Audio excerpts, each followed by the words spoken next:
How's that for a slice of fried gold? You think this is a fucking costume? This is a way of life. I'll be back. Just a flesh wound. I'm not gonna hurt you. I'm just gonna bash your brains. Take your sticking paws off me, you damn dirty ape! I'm sorry, Dave. I'm afraid I can't do that. It's alive! It's alive! It's alive! I guess everyone's entitled to one good scare, huh? The gabagoo, I'm eating lasagna. That was Nice. better. That was better. Are you watching The Sopranos right now or something? No, I don't know what I am. happened. This fucking iron fucking giant. do the whole episode. It's a piece of shit. But then there's an explicit lyrics label on our podcast at all times, so that people. I know, and I think when it's on YouTube, you're really supposed to avoid profane language before, like 15 minutes have passed or something. Oh well, we have failed on that front on every episode, probably. Or it gets marked as like adult or something. I don't know. Oh well. All right. Well, hello. Welcome to Cinema Shock. It's the podcast exploring the stories behind your favorite cult genre films. We do all the research so that you don't have to. And this is the last podcast you'll ever need about the Iron fucking Giant. I'm one of your hosts, Gary Horn. Tony Soprano. I am your other host, Justin Bishop. And I'm writer-comedian Mr. Todd A. Davis. Thank you for joining us, champ, chief, slugger, for a look at Brad Bird's directorial debut. Yeah, so for the next few episodes, we're going to be discussing a bunch of movies that were released in 1999. One of the best, I would say, movie years on record. And as I mentioned at the end of our last episode, we had originally kind of envisioned this as a much longer series celebrating the 25th anniversary of quite a few films. I think we had originally scheduled like 8 movies or something. Yeah, something like that. All movies that were released in 1999, but due to some scheduling stuff and acts of God, at least one of those, we've had our schedule's kind of been upended, and we've had to pare this down to just 3 movies, with each of us picking one film from the larger list that we had originally compiled. And we're going to kick things off. It's weird that God stepped in for the 99 movies and not like, I don't know, Jodorowsky. Well, I mean, just tells you where he stands on things, I guess. We're going to kick things off with Todd's pick, a movie that is the very definition of a cult film, one that was a box office disappointment, honestly, a box office disaster when it was first released, but one that over the years has come to be embraced as one of the greatest animated films of all time. We are talking, of course, about The Iron Giant. 2 nights ago, SATCOM radar detected an unidentified object entering Earth's atmosphere. Invaders from Mars. This is no meteor, gentlemen. This is something much more dangerous.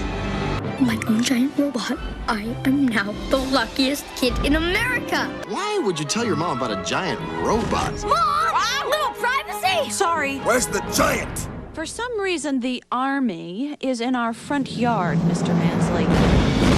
We must stop it at all costs. Go to Code Red. Repeat, Code Red. We've got to help him. Hogarth, no! Can't protect him, Hogarth. Run!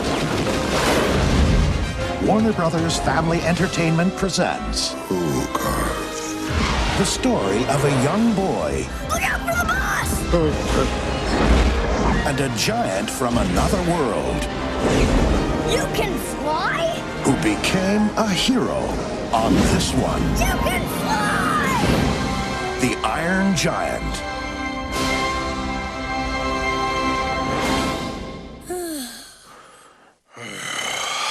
It's bad to spoil. Spoilers spoil.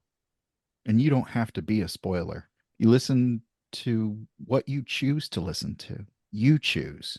Choose. Spoiler, spoil. Yeah. Well, we are gonna spoil, so They do. I guess you we're almost the act like we're spoilers. murderers or something. I know, it does.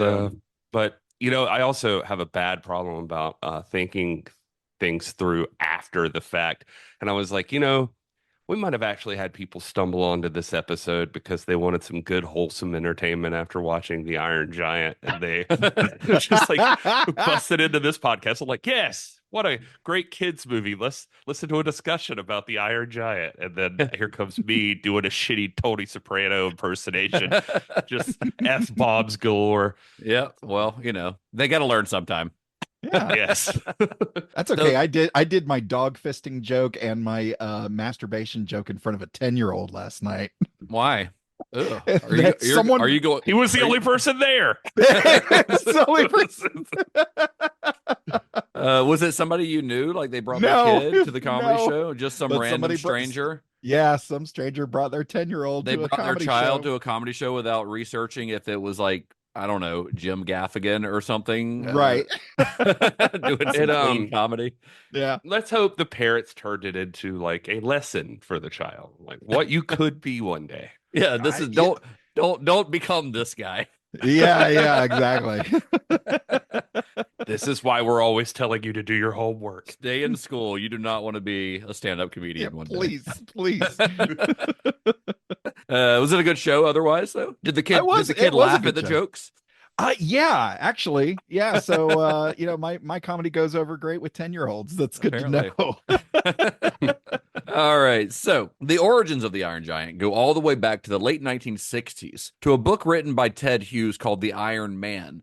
And the book itself, I want to get into it because I didn't know anything about the background of this. I don't even think I knew that The Iron Giant was based on a book before we started researching for this. If I did, it was a bit of trivia that I had forgotten. So I wanted to get into it a little bit. And looking into it, I found out that the book itself has kind of a heartbreaking backstory itself. So back in the 1950s, Hughes was primarily known as a poet, and in fact later became Britain's Poet Laureate, a title that he held until his death in 1998. In 1956, at a party to launch the St. Botolph's Review, which was the student-made poetry journal from Cambridge University that featured 4 poems by Hughes, he met American poet Sylvia Plath, who was studying at Cambridge on a Fulbright scholarship. And Plath had actually come to that launch party specifically to meet Hughes and his fellow poet Lucas Myers because she admired their work. She's like, she had read Hughes's work, she loved it, and she's like, I want to meet this guy. So she comes to this party to meet him.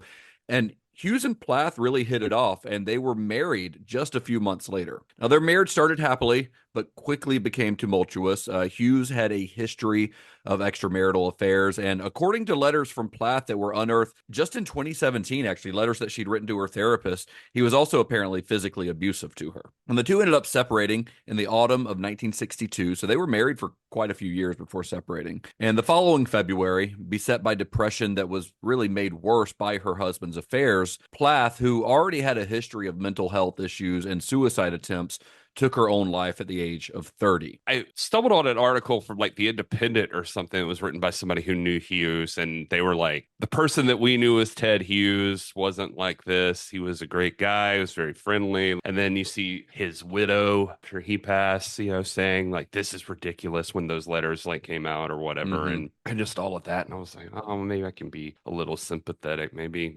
it's, she had mental health issues. I don't know. But then you go and you read more about it, and you learn that like the next lady he hooked up with aborted their first child and Plath knew about that because I think it might have happened like during that time or something, like right before they broke up or during the split or something like that. He gets this lady pregnant, and then he ends up having a kid with her. And when the kid was 4, she kills the kid and kills herself the exact same way that Sylvia Plath does by really gassing herself with the oven. Wow. And you're like, okay, this is a fucked up story. Like, yeah. What is going on with this guy? This is genuinely not what I expected to find when I started researching the Iron Giant. Right. It's not. I was like, wow, this is there's a very dark story behind this movie. But before their separation, Hughes and Plath had 2 children of their own, Frida and Nicholas, and they were just toddlers. They were like 1 and 2 years old at the time of their mother's death. So when Hughes sat down to write The Iron Man, he did so intending to create a piece of entertainment for his children that would help them grieve and cope with the death of their mother. And this novella, it's only 55 pages long, and it has illustrations. The original edition's illustrations are by George Adamson. It was published by Faber and Faber in the UK in 1968. This is 5 years after Plath's death. It was published in the US later that year, but the title and all of the references to the Iron Man inside the book was changed to the Iron Giant to avoid confusion with the Marvel Comics character of the same name, and probably to avoid copyright Lawsuit. lawsuits. Yeah. The first adaptation of the novel came 2 decades later in 1989 when Pete Townsend, co-founder and principal songwriter for The Who, adapted it into a concept album appropriately titled The Iron Man, the Musical by Pete Townsend. That's the official full title of that. And then he got sued by Black Sabbath. What if? Yeah. The album features Townsend himself in the role of Hogarth, with his fellow Who member Roger Daltrey as Hogarth's father, and none other than blues legend John Lee Hooker as the Iron Man or the Iron Giant. It also features. I do like the idea of Vin Diesel eventually doing a cover of that song. Boo boo boo. I'm talking like John Lee Hooker, since they both were the Iron Man at some point. You know what? I bet if somebody ran that idea by Vin Diesel, he would absolutely do it. He's so brave. It seems like something he would do. But he's the bravest of our actors. He's the bravest actor we have. Yeah. More than like Tom Cruise? Probably. The album also features Nina Simone as a character called the Space Dragon. And yes, in the original book, there is a character that is a space dragon, which is one of the many things that were changed once development on the film began. I didn't know what the movie was missing, but that was it. Did you guys listen to this album at all? No, but I will be diving in this week, man. This looks the one song with the music video, with the Iron Giant music video.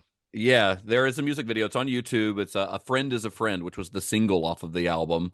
The music video is interesting. It's definitely got it's playing out scenes from the book, and it's got like a pretty cool looking stop motion Iron Giant in it. It looks very different from the one in the movie. It looks a little more like, I don't know, steam powered kind of, I guess is what I would describe its look as. Nice. But it's pretty cool. The song itself is whatever. I think the album, I don't think I made it through the whole thing. I tried.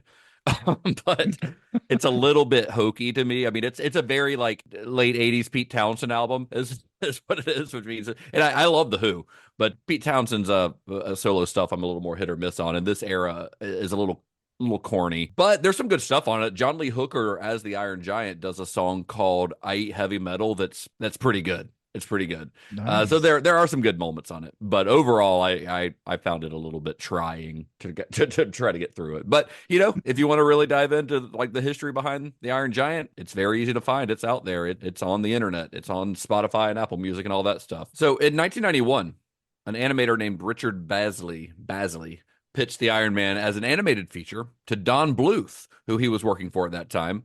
His pitch included a 10-part outline of major plot points from the book, along with some character designs for Hogarth and the Iron Man. So he was really trying to sell this, and Don Bluth ended up passing on the story on the basis that the book is so short that he really didn't think it could be expanded into a feature-length story. For those who hear the name Don Bluth and don't immediately recognize his name, he's been involved in a bunch of animated involved features. With he is one of the greatest animators of all time. Let's not underplay who Don Bluth is. Yeah, right. Yeah, I'm beating around the bush a little bit. He's responsible for a significant portion of your childhood.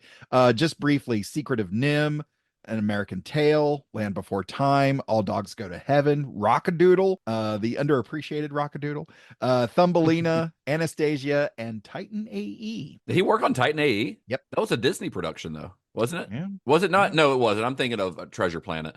Don Bluth, because Don Bluth worked for Disney and then left Disney because of some frustrations that he had there, and was kind of seen as the successor to, or like he was like the AEW to the WWE of Disney. Yeah. Like he was like the second best, second biggest for a while, and then we're not going to get into the history of Don Bluth, but it is very interesting, and maybe one day we will if we ever do something that more. Yeah, honestly, like looking at, and I won't spend a lot of time on this, but looking at animation coming up through the 30s and through World War II, and then into the 60s, 70s, 80s, like those houses and sort of like the legends that were coming up in that, and then passing it on to the next generation, stuff like that. It is a fascinating story. Yeah, I hope we get to that someday. That'd be cool. Yeah, it would. People our age, though, Don Bluth is part of the things that like ruined your childhood. Like I had to watch It's what taught you. Littlefoot's It's what taught you Littlefoot's sadness. mom. Yeah, I was going to say I had to watch Littlefoot's mom die right in front of my fucking face. Yeah, Don Bluth is responsible for us learning about death. Yeah. That's going to be the title of the series that we do about I mean, American Tail is one that I watch, and Land Before Time are ones that I watched like obsessively as a kid, and I still think they're both great. I mean, I think an American Tail is an absolute classic of animation. Anyway, we won't talk too much about Don Bluth. Says he is not involved in this film because he passed on it. Yeah. It could have been a Don Bluth movie, but it wasn't. So anyway, in 1993, a couple years later, Pete Townsend revisited the material, turning his Iron Man concept album into a full-on stage production, which ran at London's Young Vic Theatre from November 1993 until February 1994. Des McAnuff, who was this prolific theatrical producer director, he had adapted The Who's Tommy for the stage a couple years earlier. He felt that the Iron Man was ripe for big screen adaptation. He saw the stage show and he's like, this could make a great movie. So this line of thinking ultimately led to the project being acquired by Warner Brothers for a film adaptation. So if you've ever watched The Iron Giant, you're looking at the credits and you're wondering why in the world Pete Townsend is listed as an executive producer. Now you know why. Because I always wondered that, and I had not looked into it because his name is right there in the credits, and you're like, wait, like that Pete Townsend? Like The Who Pete Townsend? How in the world is he involved? I had no idea that there was a concept album and a stage production until I started researching for this, and that's really fascinating to me, honestly. But now we have the answers. That's what Cinema Shock does. We give you the answers, right? So while Warner Brothers was ramping up development on the Iron Giant, an animator by the name of Brad Bird caught their attention. Now, Brad Bird has had a storied career in animation that began back when he was a teenager, when he sent an animated short film that he'd made to Walt Disney. It was an adaptation of The Tortoise and the Hare, and you can actually see some clips from it on the Iron Giant Blu-ray. It's pretty cool. But that led to an apprenticeship with Disney's legendary Nine Old Men, which that's a big deal. Brad Bird was like 14 years old, and he made an animated film on his own that was good enough to get to apprentice. It was like an unofficial apprenticeship, but with the Nine Old Men, if you know anything about animation history, the Nine Old Men are like absolute legends at Disney. It arguably are responsible for animation in this country, at least. I mean, a big driving force in that art form. Absolutely. Yeah. So Bird did that all kind of through high school, and then he went to college at the California Institute of the Arts, or Cal Arts, which is pretty new at the time, I think. He went there on a scholarship from Disney. Disney actually paid for him to go to school, and his classmates there at Cal Arts included John Lasseter, Tim Burton, and Henry Selick. So that's a hell of a class of animators. I think they might have been the first class to graduate Cal Arts. I'll have to double check on that, but I think they may have been. So after graduation, he was hired by Disney, very quickly after graduation. And during his time at Disney, he received credits on 1978's The Small One and 1981's The Fox and the Hound. And he also did some uncredited work on Mickey's Christmas Carol, one of my favorites as a kid, and The Black Cauldron, which is one of nobody's favorites as a kid. Have either of you seen The Small One? I have not. No. Watch it at Christmas time. It's sort of not a toy or something. No, it's actually a side story that parallels the story of the Nativity. So it's about the donkey. Yeah, it's about the donkey. Yep. Okay, I'm familiar with it. I don't know if I've actually seen it, but I am familiar with it. I think I've got, because I love Mickey's Christmas Carol as well. I want to say it's on that DVD, but it might actually be available through Disney Plus. On Disney Plus or something. Yeah. So while he was working at Disney, Brad Bird openly criticized the state of the studio, which, as anyone with a knowledge of the studio's history knows, it was in a bit of a state of transition and turmoil in the late 70s and early 80s. I made a joke about The Black Cauldron, but that's kind of like that's one of the movies that people point at as like a representation of this era of Disney where they like didn't know what they were doing. There are some rough patches in there, and they almost went out of business, honestly. But Bird was open about like, hey, why are we doing things this way? So clearly what we're doing is not working. We need to do something different. But of course, he's this young, 22, 23-year-old kid who's saying all this. And his volatile attitude eventually led to him being fired after just 2 years with the company. So disenfranchised by the state of American animation, he actually considered leaving the business altogether. But instead, he created a demo reel of potential projects, one that he felt pushed the envelope in terms of what was capable in the medium. One piece from this test reel was called Family Dog, which featured a character design by his classmate, Tim Burton. And this one actually attracted the attention of Steven Spielberg, and Family Dog ended up being developed into several short segments for Spielberg's Amazing Stories TV series. It was later spun off actually into its own half-hour sitcom, which I do remember that. I never watched Amazing Stories, but I do remember the sitcom. Although that was done against Bird's wishes, he did not think it would work as a sitcom, and neither did most critics. It did not fare well, and I think it only lasted a season. Do you guys remember Family Dog? No. I have no recollection of this. Really? I don't know why it's one of those things that sticks out to me. I think maybe because I was into Tim Burton at the time, and they really, like, when the TV show came about, they really, like, pushed the Tim Burton connection, even though I don't think he creatively had anything to do with it. It was just like a character designed by him. And this was probably around the time that like Nightmare Before Christmas was coming out, early 90s, somewhere around then. Yeah. But yeah, so I think that they were really trying to like utilize the Tim Burton brand name. But that's what I remember. And if you look at the design of the dog, it looks like Zero. Well, I was about to say it's very reminiscent of like Frankenweenie, but yeah, I see Zero as well. Yeah. Which Frankenweenie and Zero very, very similar. Tim Burton only knows how to draw a dog one way, I think. I definitely remember Amazing Stories, but I don't remember Family Dog. Yeah, I mean, I remember Amazing Stories being a thing, but I never watched it. Like, I don't think I ever watched it either. Yeah, I don't think I ever watched it, even though I would like to watch it now, just knowing everyone that was involved. I mean, including obviously Steven Spielberg. But it was something that just wasn't. Maybe I was too young for it at the time when it was on, that it didn't interest me, or because my parents didn't watch it, I didn't watch it. I don't know. But I definitely remember the Family Dog TV show, because this was like during the time when adult animation, and it wasn't really adult, but it was a primetime animation. When that was really big, like with The Simpsons and King of the Hill and all that stuff was popular. So. I kind of lump it in with all that stuff, but I don't know. I'd like to watch some of those shorts that are on Amazing Stories, though. I think a bunch of them are on YouTube, so maybe I will. But anyway, Brad Bird was later brought on to co-write the screenplay for that the movie Batteries Not Included, which actually started its development as an episode of Amazing Stories, and they decided to do it feature length. He also I remember a lot. I've watched that. Batteries Not Included So many times for some reason. Like it's been a long time since I've seen it, but I remember Jessica Tandy is in it, and that apartment complex and like the little alien disc things. And I don't remember much about it. I don't know. I mean, I'm sure I saw it when I was a kid, but I don't really remember anything about it. It has like Hume Cronin, Jessica Tandy, and they live in like an apartment complex, and these little alien discs land there, but they're like a little family of alien discs, but they're like trying to take care of them because alien discs. Well, they look like Roombas, as I recall. All right. Yeah. Oh. But they're not spaceships. They look kind of like spaceships, but they're like living spaceships. Kind of like Nope, I guess. But they don't eat Jessica Tandy. It's not that kind of movie. Yeah. Brad Bird also helped out with Captain EO, which was Francis Ford Coppola's Michael Jackson short film that was developed for the Disney theme parks. So he had his hand in a lot of things around this time.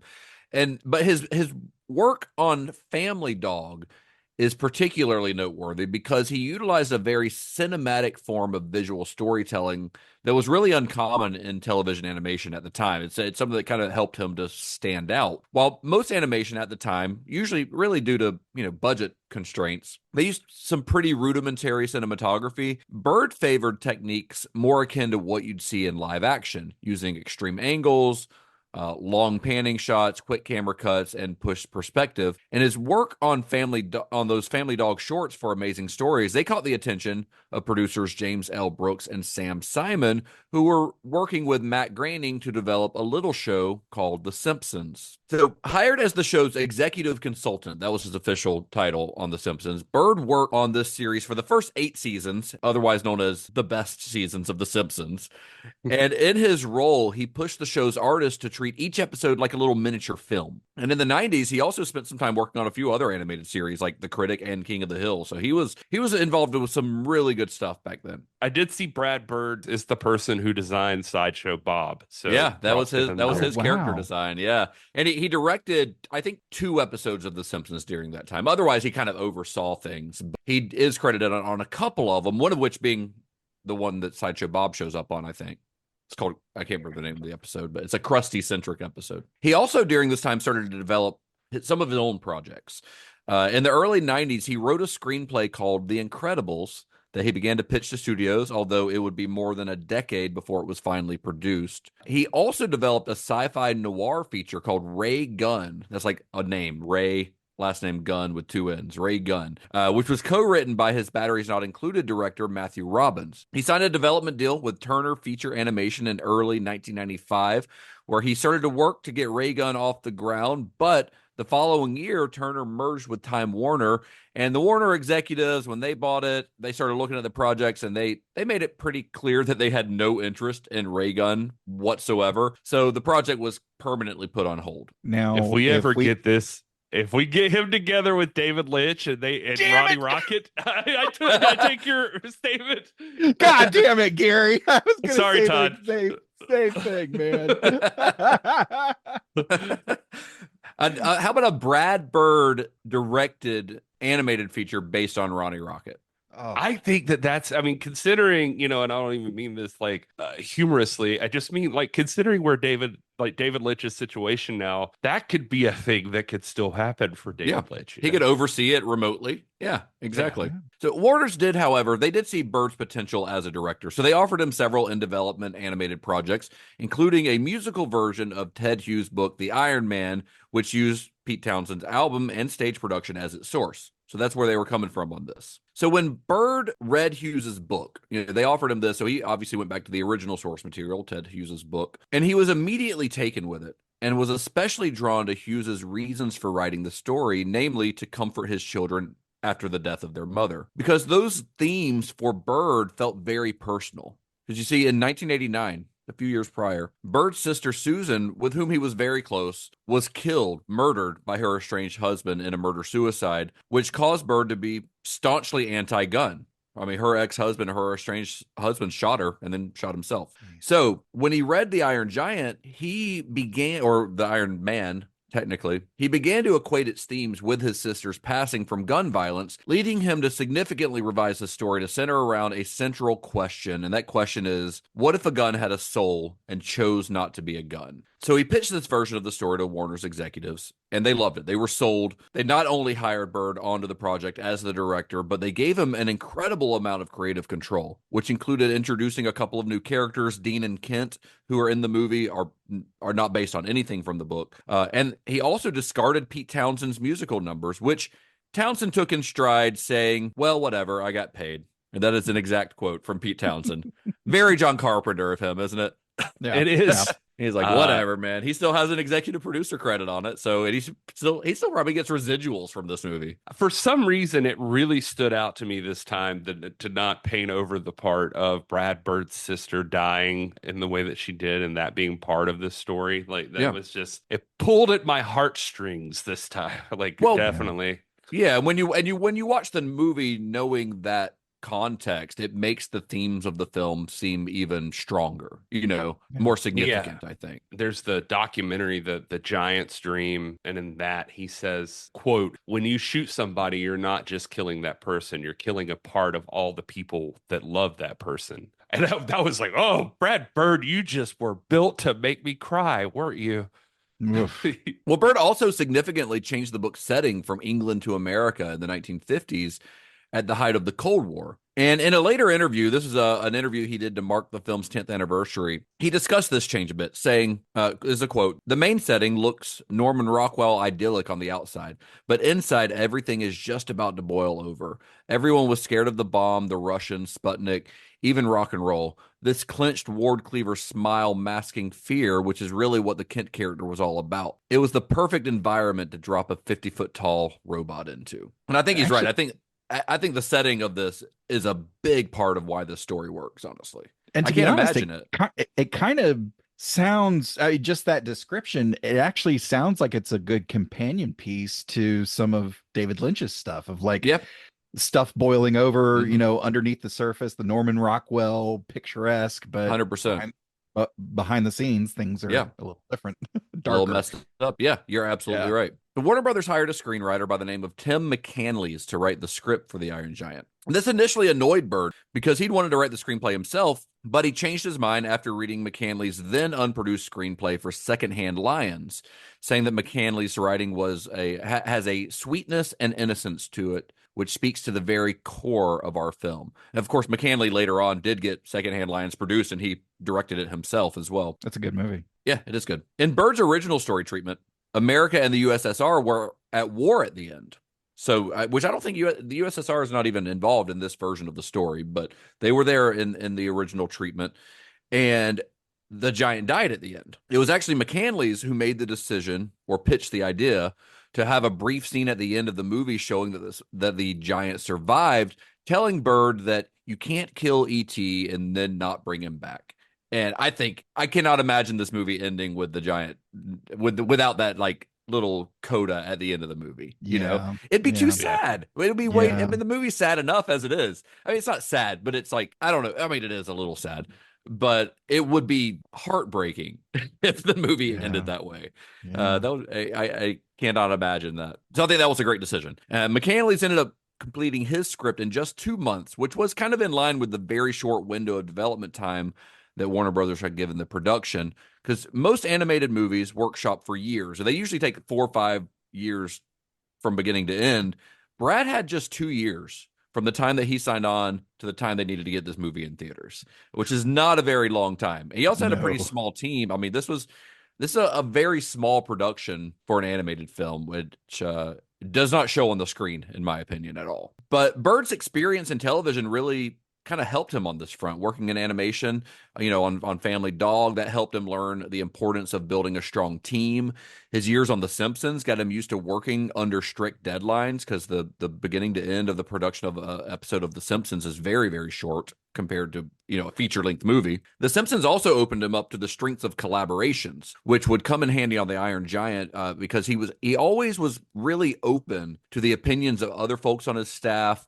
He'd sometimes change the film according to their suggestions, things like that. Like he was never staunch, like, I am the author of this movie. He was very open to what other people had to contribute to it. And one of his key collaborators on this front was a storyboard artist by the name of Teddy Newton, who was integral in helping to develop the film story. If you listen to his commentary on The Iron Giant, or even that documentary that you mentioned, Gary, like he really credits his storyboard artist a lot. And Teddy Newton was like, wasn't the only storyboard artist on this, but he was like the story guy. Is kind of the way that he describes him. It's kind of they call him the X Factor. The X Factor. Yeah. That like, and there's one like feature on the DVDs, the DVD special features that is like about him, and he gives his like storyboards for the Iron Giant, like a pitch. I don't know if it's a pitch he had or just one he did for the hell of it, but it is about Dean coming to pick up Hogarth's mom or whatever for a date at the meeting for the first time. And then it just goes like outlandish. Like it just gets wild. And you get to watch the storyboards of it as he's telling the story. But it's just I don't know. When you see Brad Bird talk about him, Brad Bird's just like, I don't understand how that guy's brain works and like what's up with him. Yeah. But the creative stuff he comes up with, like the stuff you can pull out of it, is just like amazing. It almost sounds like you don't use all of it, but you're like, okay, that was a whole lot of crazy, but there's some good stuff in there. And that's the interesting thing about the way that animated films are often developed. Ted McCanley's is the screenwriter. But this is not like as straightforward a process as some of the other movies we talk about, where it's like somebody writes a script, there might be some revisions to the script, and then we film that script. Like in the case of an animated movie, the storyboard artists, the story developers, anyone on the story team are very integral to how the film is shaped, as much as the screenwriter, it seems like, because with animation, like some things might work on page that can't be done, or, they don't have the technology for, or whatever. Or just these guys are artists, and they're the ones who are going to be creating the entire visual look. They're not going out and finding like locations and stuff. They're creating the entire visual look. So it's a very different story development process that's always kind of fascinated me. Like anytime you see them like behind the scenes on like Pixar movies and stuff, and they're like, they've got all these drawings on a board and they're all pitching like their story and acting it out and everything. It's very different than like just typing away on a screenplay. It's fascinating to me. Something that jumps out at me, like hearing this, and it makes me think of like other directors that we've talked about and like the really, really good ones. Yeah, they have a strong vision. They have the drive to really get this thing out into the world, but they're also good at kind of stepping back and like putting together that team and that, those really strong and talented individuals and letting them do their thing, and not getting in their way. Not getting in their way, but knowing when to reel them in and directing them, offering some direction, exactly. like a good director would. And and it's not exclusive to live action. Like it's just as important on these animated features as anything else. So that's absolutely good to hear that he's like that. And the rest of his team also included Tony Fusilli. Is that how you say his name, Gary? Do you remember? Fusilli? That sounds right, but I can't remember exactly. So Tony Fusilli was his head of animation. Jeff Lynch was the film's story department head, and Stephen Markowski was the animation supervisor. And also Richard Baisley, the animator who'd originally pitched the book to Don Bluth years earlier, was hired as one of the film's lead animators. So kind of full circle for him. He had worked on with Disney for a while. Richard Baisley, I read an interview with him, which was pretty cool. His first movie he worked on, I think, was Who Framed Roger Rabbit. He was just an animator on that, but then he became a lead animator on Hercules.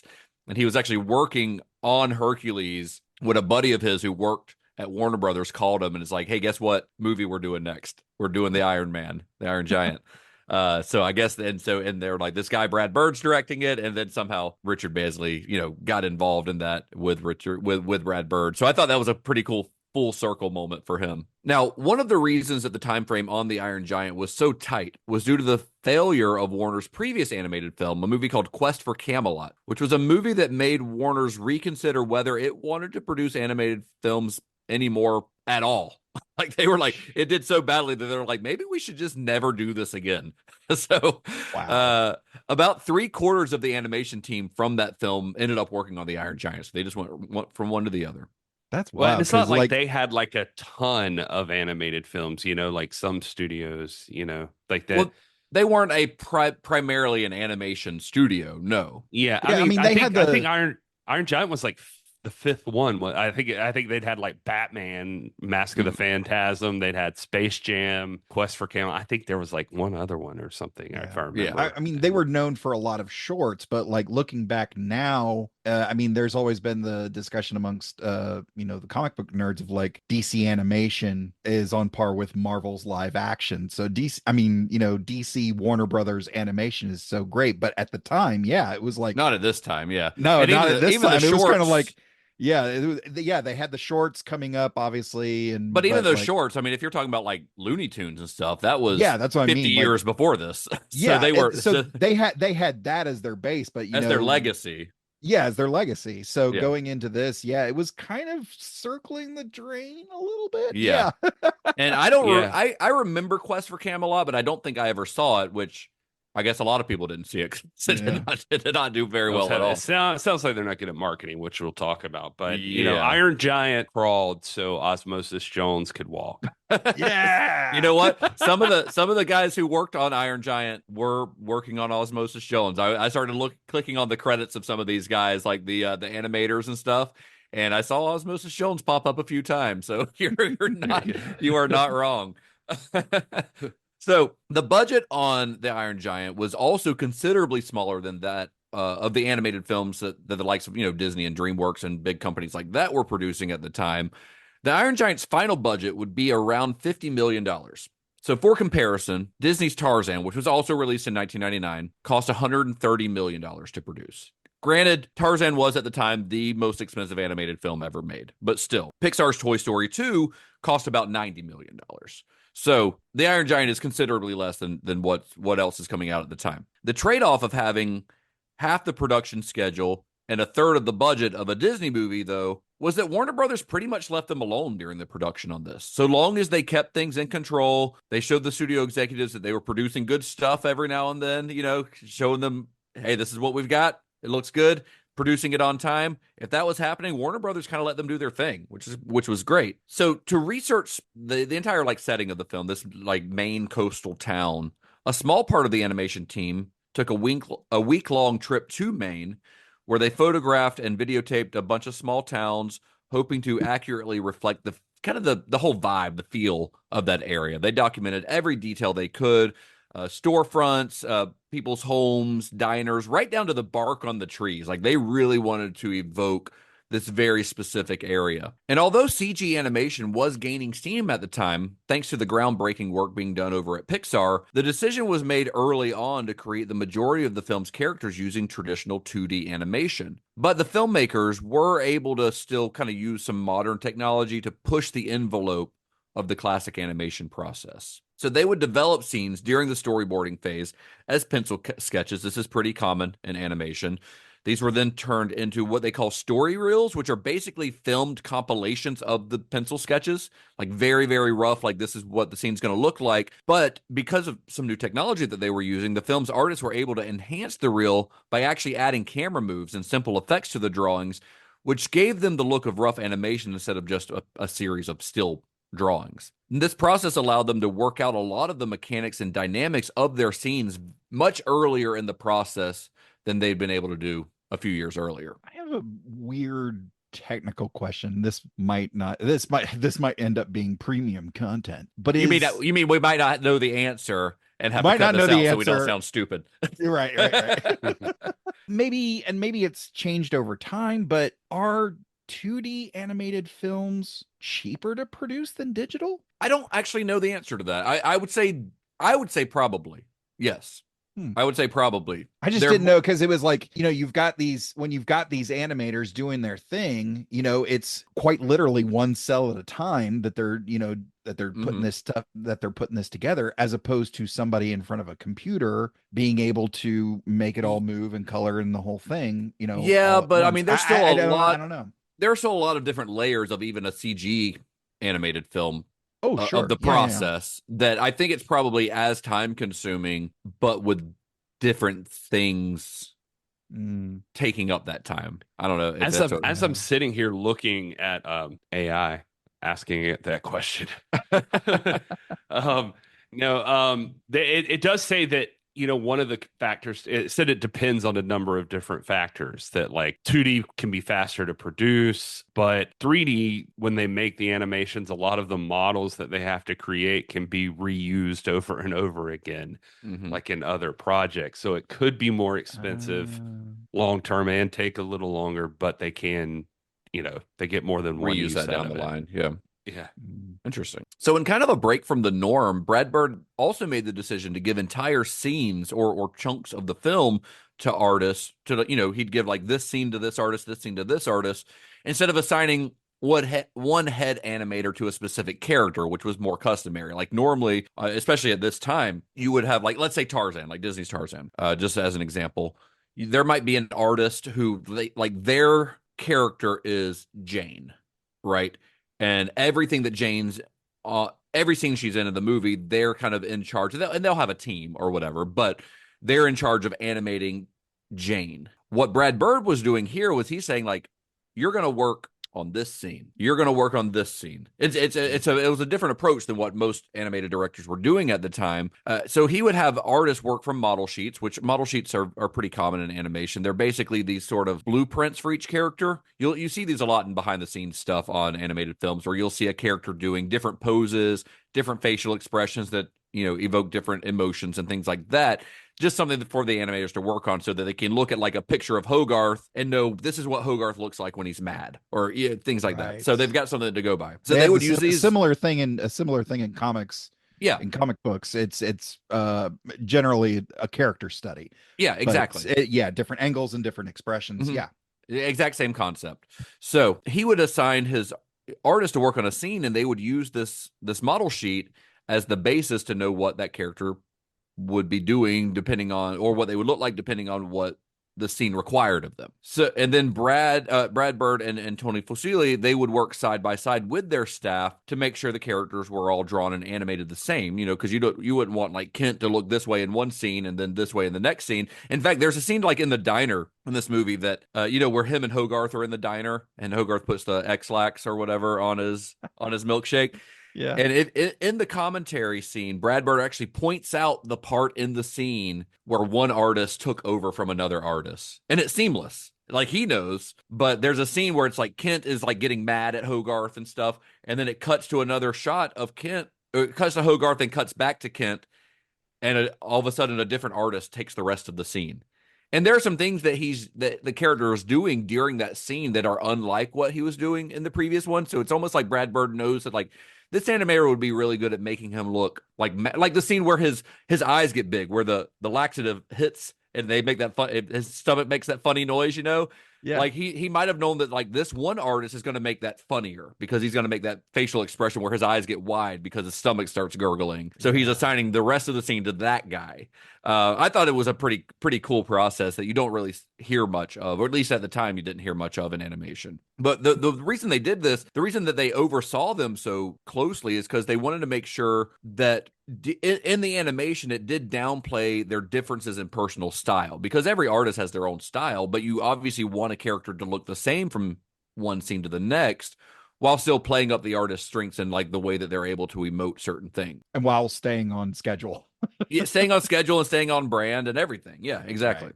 Exactly. So where the Iron Giant really benefited from some new technology was in the creation of its title character. Here's a quote I have from Brad Bird. He says, "It's difficult for a human to draw a big solid metal object. Animators excel at drawing movement and living fluid objects. But because the giant originates from a different world, they decided to create him using computer animation, which not only gave him mass and solidity, but also gave kind of the impression that this is from a different place than the rest of our characters are from. It kind of helps to establish the fish out of water aspect of the story. And the first sketches of the giant, when they started designing him, were actually done by Joe Johnston, which I had no idea that he had worked on this. Joe Johnston, I think we've talked about him here on the show in the past. I can't remember on what, though. But Joe Johnston, if you don't know that name, like he was an effects artist that worked on like Star Wars. Like he designed Boba Fett. Like Joe Johnston literally designed Boba Fett. But he had directed Honey, I Shrunk the Kids before this. That was his first movie. He did The Rocketeer, which if you look at the Rocketeer's helmet and you look at the Iron Giant and Boba Fett, like you're going to see some similarities. He later went on to direct movies like Jurassic Park 3 and Captain America: The First Avenger. But Johnston, so the initial idea of what the Iron Giant would look like came from him. And I'll try to post a picture of his sketch on our social media because it's pretty close to the final product, honestly. Johnston worked with Brad Bird and production designer Mark Whitting to kind of refine the design. They worked on some visual references to classic sci-fi films like The Day the Earth Stood Still and some other 50s kind of nuclear horror films that Brad Bird was taking a lot of inspiration from. Yeah, I definitely wanted to make sure we gave Joe Johnston his love because it wasn't until we were doing this podcast, I don't think, that I realized how great Joe Johnston is. Yeah. I don't think I knew his name as well as some other directors. And you mentioned Star Wars, and he did like Raiders of the Lost Ark. He was a visual effects guy there. And the old Battlestar Galactica show he was on. Wow. And he definitely has like a look. Even in the movies he directs, it feels like. Yeah, and, that's why I think like I love his work on Captain America: The First Avenger because it's set in that 40s. And I think perfect. Yeah, his aesthetic just works really well for that. I think. Yeah, it's this like pulp stuff that he does, and just obviously very inspired by that. And so yeah, he just this era is his jam. So he created like the perfect robot for it, which is awesome. And I also never knew that the robot was CG or digitally done. Well, they definitely make it look. I mean, like the coloring and the shading on it are done in the style of 2D animation, but you can tell like the movement of the giant does feel different from the other characters. There's something really wicked about the way it looks or feels like when you're watching it on the big screen and like great picture that just like, it's not like watching an old 2D animated movie. There's something different about the way that the giant moves. And I think they gave him, even like through some program, his lines have a little wobble to them so that they're supposed to feel like it's still drawn, yeah, or something. But Well, I think that's a really great choice to show, like, because his movement is different from every other character on screen, it really kind of shows that separation of, like, this robot, this creature, for lack of a better term, this creature is not of this world. right. This is something else from somewhere else. The fact that it's digital versus traditional 2D animation, it's not a happy accident. I mean, it's kind of a happy accident, but it's just using that to kind of emphasize the narrative of this creature and these characters. Yeah, and there are some other CG elements to this, like the Sputnik that we see at the very beginning of the movie, and it has that same feel to it, kind of, which it's a mechanical object. I think even a lot of the cars, maybe all of the cars, are done in the same way, but you wouldn't know unless you're really looking for it. But they do feel different than the flesh characters, do.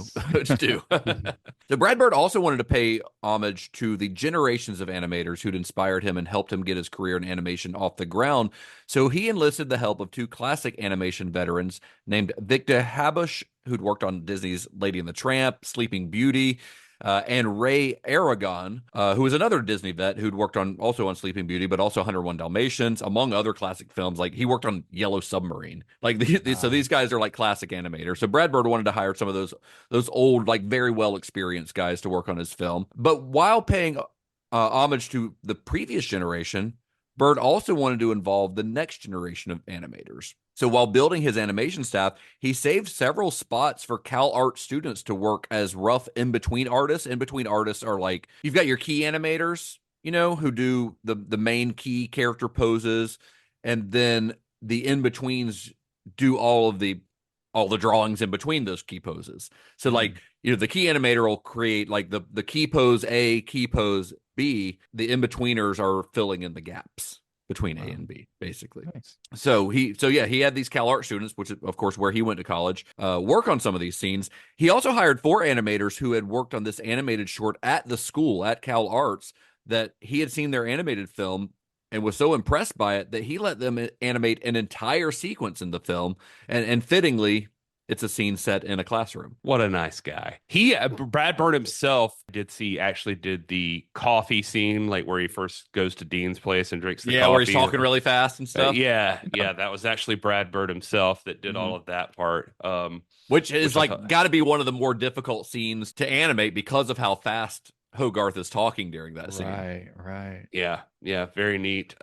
Steve Markowski and Mark Andrews, they're the guys that did the you were talking about paying homage to classic artists and stuff, and then also classic stories and things, like they'd grown up on like stories like this. They were the guys that designed the weapons. I just wanted to mention that too, like just the weapons that the giant produces. And like when he transforms later on. Yeah. And I love the one that's like the little disc that does the little like ding, ding, ding, ding, like when it's tapping on the disc and shooting out little lasers. Yeah, I thought that was really I think neat. that's such a cool design. And they obviously, like, I mean, there's the the tentacles that come out of him and stuff, which was War of the Worlds. Yeah, 100%. Sure. Yeah, but yeah, I thought that was neat. They said that like they had pitched the idea. There was something about it. They pitched the idea and they didn't like his arms transforming into guns and stuff. Or they didn't feel like that felt natural until they had done the scene where his chest opens up and it's like a big weapon, and they were like, it's like even in his heart he's a big weapon, they were saying. So it's just like, okay, every part of him is designed to be this weapon of mass destruction. Yeah. By the way, elastic reality, I think maybe the thing I'm thinking of for the robot, it at least was used at the time for the backgrounds and the like trees and bushes and like the woods and all of that stuff, and even the town, where they were like still paintings, and they would run it through this program, elastic reality, that would like make it kind of move, warp it, and like make it look like it was kind of flowing and like moving and that sort of thing. I think the backgrounds in this movie are gorgeous. Like, I love the hand painted quality of them. Like, you could take almost any background in this movie and put it on the wall as like a painting, as a piece of art, and I think they're beautiful. And I love the look of those hand painted backgrounds anyway. Like one of my favorite Disney movies from a visual standpoint is Sleeping Beauty, because the backgrounds are just like they're just gorgeous. Like everything. I mean, it's Mary Blair, Disney legend, who worked on those backgrounds. But this movie the beginning of this movie felt like Sleeping Beauty when Hogarth's like riding his bike through town. You're just like waiting on everybody to, like, I don't know. It's you're just waiting on it. But yeah, it's interesting that you say that. Well, as is the case in any animated film, one of the most important aspects of the film is, of course, the voice cast. At the time, it was pretty common for animation studios like Disney to record all of their voice dialogue first before the work on the animation, or even a lot of times, even the character design had begun. A lot of times Disney they'll base the design of the character on the person doing the voice. Like the look of the character will have aspects of that voice actor, right? And there are some strengths to doing it this way. Like Robin Williams' work as the genie in Aladdin, for instance, would not be nearly as memorable without him being able to improv like he did during his voice recording sessions on that film. And, the genie has some visual aspects of what Robin Williams looks like. And this is a practice that Bird wasn't really a big fan of, because he thought that it created unnecessary limits on his animators when it came to creating their characters. He wanted them to be able to create the visual look of the character before they even considered who was going to voice that. Instead, he wanted to find voice actors whose performance complemented the already established designs of the characters. This is super weird because I always think of that scene from Mrs. Doubtfire at the beginning when Robin Williams is doing the voice of the bird that starts smoking, Yeah. And you feel like you're watching a cartoon, and then he starts smoking, and then it's like, oh, I can't, and like he's protesting the smoking bird. But anyway, so I always just assumed that was always what happened, that like guys were standing in a room, the animation was already all done, and they're just like mouthing things. I mean, that is done. It is done that way, but it's not always done that way. And Disney has had a history of recording dialogue first, because then their animators. I see I see both sides of the argument. I see Brad Bird's side, and it depends on the type of movie you're trying to make too. But, like Robin Williams doing Ed Sullivan was not in the script to Aladdin, right? So he did that. He improv'd that, and probably 1,000 other things. He probably a bunch of things that were inappropriate for a Disney movie that they didn't use. Because have you heard the story that there's like a NC-17 cut of Mrs. Doubtfire based on his improvisations during that movie? Oh wow! Yeah. There's probably that believe version it. of Aladdin too. Where he just went off the reservation. If I recall, I believe his Aladdin recordings, there were 20 hours of, I believe it, of his improv. So I believe it. So, so that allows the animators to have some fun with that, that wouldn't be available if they had done it the other way around. But that's not the type of movie that Brad Bird's creating here, and that wasn't necessary for this. So he wanted his animators to create the characters from the ground up, and then get an actor who personifies that character. And to be honest, you can kind of like knowing, getting ahead, knowing the key actors of Hogarth's mom and Dean are played by the folks that they're played by. If this was live action, you could totally see those actors in those roles. Yeah, 100%. Absolutely. Except Dean looks like Jeff Goldblum to me. I kept yeah, a little bit. A little bit. So anyway, speaking of which, for the role of Annie Hughes, Hogarth's mother, the filmmakers chose Jennifer Aniston, who was still riding high on the success of Friends. I think Friends was still on the air in 99, right? Oh, yeah. Yeah, very much. It was only like halfway through its run, probably in 99. So she was 94? 94. It was 94. Yeah. Okay. Yeah, I know, because I was at the Warner studio a couple weeks ago, and they are really playing up that anniversary. There's Friends stuff everywhere. So Jennifer Aniston, who was huge, honestly, that's a huge get, because she was a huge star already at the time. For the role of the beatnik sculptor Dean McCoppin, they picked musician Harry Connick Jr., which I think is a really interesting choice, because he had been in movies, and he's been in movies since, but he's primarily known as a singer, of course. But for Dean, I think that's interesting, because Dean is seen as sort of an outsider in this town, he's kind of the weird beatnik artist guy. Yeah. And they chose a guy who's got, for a movie set in Maine, who's got a very distinct New Orleans Southern accent. You know, Yeah, so yeah. choosing Harry Connick Jr. was a very very wise decision, I think, and he's great. He definitely personifies that character. Yeah, For Hogarth, like he was aiming for New York and missed Boston and wound up in Maine. in Maine, for some reason. For Hogarth, they went with a 12-year-old actor named Eli Marienthal, and I don't know much about him. He's done some other stuff. He'd been in a couple movies before this, but nothing really significant. He goes on to be like Stifler's brother in all of the American Pie movies. Yeah, which I mean, American Pie came out the same year that this came out, but this was probably recorded. He was probably a year or so younger, actually, when he recorded this, right? If they were recording this earlier on, so. I know he's the guy in the ones that were like all the sequels that were like straight to video or something. But I think he's in the first one, right? But he might be the one that actually is his brother in the movies. I can't remember, but yeah. But he becomes a bigger role in the sequels. I don't remember. Yeah, in the sequels, it becomes primarily about Stifler's brother going to college and he's the lead. And he's the lead. Yeah. Oh wow, well, good for him. I guess. And then I don't think he's done anything after that. Like I think he's not even like acting anymore. I don't know for sure, but he could be doing stage stuff or something. Credits. Like that. I don't see much else for him after the American Pie movies. So the straight to video American Pie movies did not like launch him into the stratosphere of Hollywood's A-list. They did not. What? Oddly enough, they technically didn't even launch Sean William Scott into the Hollywood's A-list. You know, I mean, he's a B plus, B list. Yeah, and I love Sean William Scott. Don't get me wrong. I'm just saying. I mean, people know who he is. Like he's famous enough to where people know his who name he is right now without having to look it up. So, although a lot of people would look at him and just still call him Stifler. Oh, yeah, I 100% would think of Stifler first. Yeah. I love movies like The Rundown and The Goon and stuff like that, but he's still Stifler. He'll always be Stifler. Have you seen Monk? the wow? I forgot about that one. With Chow Yun-fat. Have you seen The Wrath of Becky? I don't think I've seen that one. Have you seen Becky, the first one? Oh yeah, I've seen Becky. So Wrath of Becky, the one with Kevin James in it. Yeah. Kevin James is in the first one, but Sean William Scott's the villain in the second one. Nice. Okay. Yeah. So they keep choosing guys who are known for their comedic roles to play these like scary Nazi dudes. So hoping the third one has like Jim Gaffigan in it. I hope it does. That would be amazing. But also that girl, I can't think of her name, Lulu something. I expected like her to blow up because she is fantastic in everything I've ever seen. But she's great in the second Becky too. Anyway, that's a tangent, but the Becky movies we're are off on a tangent now. Let's go back. We got important stuff coming up here. Yeah. So anyway, still talking about the cast here.